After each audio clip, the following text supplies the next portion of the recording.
तो राजस्थान में गहलोत सरकार 2 अक्टूबर से प्रशासन शहरों और गांव के संग अभियान शुरू कर रही है। इसके तहत कहने को तो बहुत से काम किए जाएंगे, लेकिन सबसे अहम पट्टा वितरण रहेगा।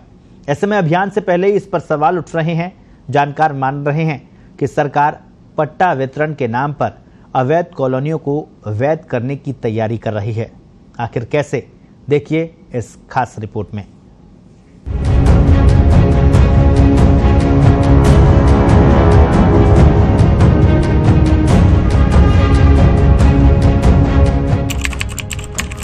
अंधा बाटे रेवड़ी फिर अपनों को दे, ये मुहावरा तो आपने सुना ही होगा। राजस्थान सरकार इन दिनों इस मुहावरे को चरितार्थ करने को तैयार है। दरअसल महात्मा गांधी की जयंती यानी 2 अक्टूबर से प्रशासन शहरों और गांव के संग अभियान की फिर से शुरुआत हो रही है। इसमें सरकार का फोकस पट्टा वितरण पर रहेगा। माना जा रहा है कि इस अभियान के तहत सरकार पट्टा वितरण का नया रिकॉर्ड बनाएगी।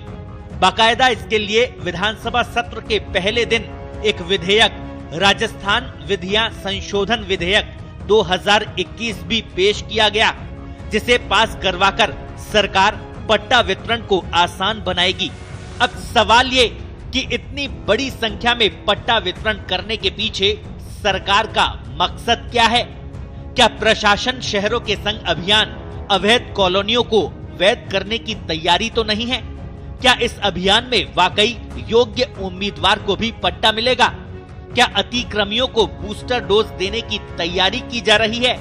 क्या रिकॉर्ड संख्या में पट्टा वितरण अधिकारियों की माफिया से मिलीभगत और साठ गांठ को बढ़ावा तो नहीं देगा?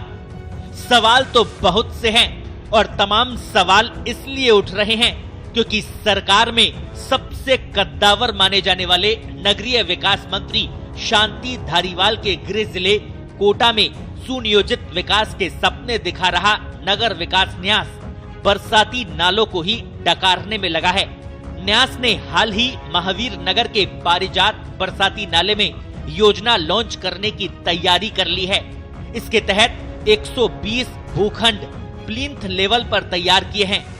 अब सवाल ये कि जब न्यास खुद नाले हजम कर रहा है तो जिन नालों में पहले से ही अतिक्रमण हो रखे हैं, ऐसे अतिक्रमियों पर सरकार कैसे कार्रवाई करेगी?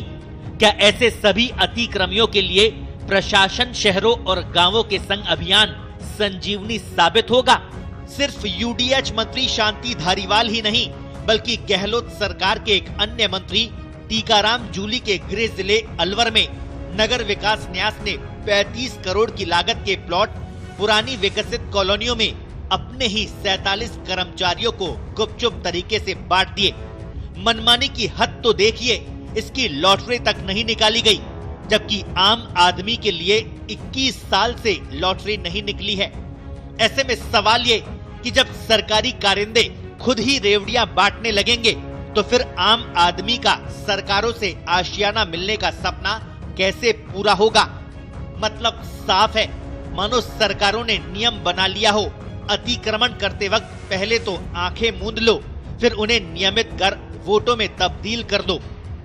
अब जरा एक नजर 2 अक्टूबर से शुरू हो रहे प्रशासन शहरों और गांवों के संग अभियान पर डालें तो पता चलेगा कि कैसे सरकार पट्टे से वोट पक्के करने की जुगत में है।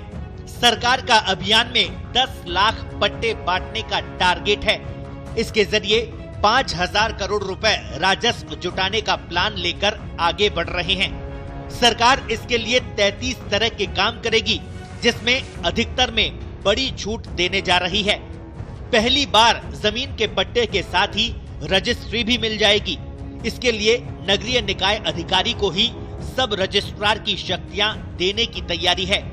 पुरानी बसावट 4 दीवारी में रहने वाले भूखंडधारियों को कौडियों में 501 रुपए में पट्टा देंगे।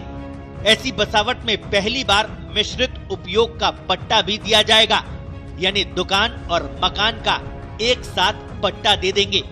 पूर्व राज परिवार की जमीनों पर बसी कॉलोनियों में भी पट्टों की रेवड़ी बांटी जाएगी। सरकारी गोचर भूमि पर भी अवैध रूप से बसे लोगों को पट्टे देकर उपकृत किया जाएगा। कच्ची बस्ती वासियों पर भी मेहरबानी कर वोट बैंक पक्के करने की जुगत में सरकार है।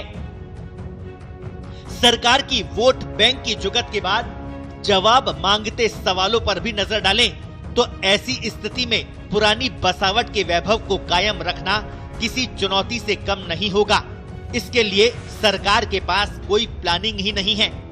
अवैध निर्माण के भी वैध होने का रास्ता खुलेगा, क्योंकि यदि किसी भूखंड पर अवैध तरीके से निर्माण किया गया है तो उसे हटाने या रोकने का कोई मैकेनिज्म नहीं है। जोधपुर हाईकोर्ट के आदेश की भी धज्जियां उड़ने की आशंका है। हाईकोर्ट के स्पष्ट आदेश हैं कि न तो किसी अवैध निर्माण को कंपाउंड किया जाएगा और न ही उसका नियमन। ये हालात तो तब है जब जनता की आवाज को पुरजोर तरीके से उठाने वाले राजस्थान पत्रिका के प्रधान संपादक गुलाब कोठारी ने अवैध निर्माणों, अतिक्रमणों और दबंगों के खिलाफ साक्ष्यों को समय समय पर अपनी लेखनी के जरिए उजागर किया है। मास्टर प्लान को लेकर उनकी आवाज पर अदालतों ने भी मुहर लगाई है। हाईकोर्ट ने साल 2017 में ही सरकार को मास्टर प्लान को लागू करने के निर्देश दिए थे, लेकिन 4 साल बीत गए। सरकारें वोट बैंक और अपनों को रेवड़ी बांटने की खातिर कोर्ट के तमाम निर्देशों और कानूनों को तार-तार कर रही है। माफिया का अफसरों से गठजोड़ और सरकारी अनदेखी का जीता जागता उदाहरण जयपुर का वो रामगढ़ बांध है, जो किसी जमाने में शहर की प्यास बुझाता था, लेकिन अब अतिक्रमियों ने बांध के अस्तित्व को ही खत्म कर दिया। चिंता की बात यह है कि हाईकोर्ट के कई आदेशों के बाद भी राज्य सरकारें कार्रवाई करने की बजाय आंखें मूंद कर बैठी है। बहरहाल प्रशासन शहरों और गांवों के संग अभियान 2 अक्टूबर से शुरू होगा। अब देखना ये होगा कि ये अभियान जरूरतमंदों के लिए कारगर साबित होता है या फिर माफिया राज को बढ़ावा देता है। स्पेशल रिपोर्ट, पत्रिका टीवी।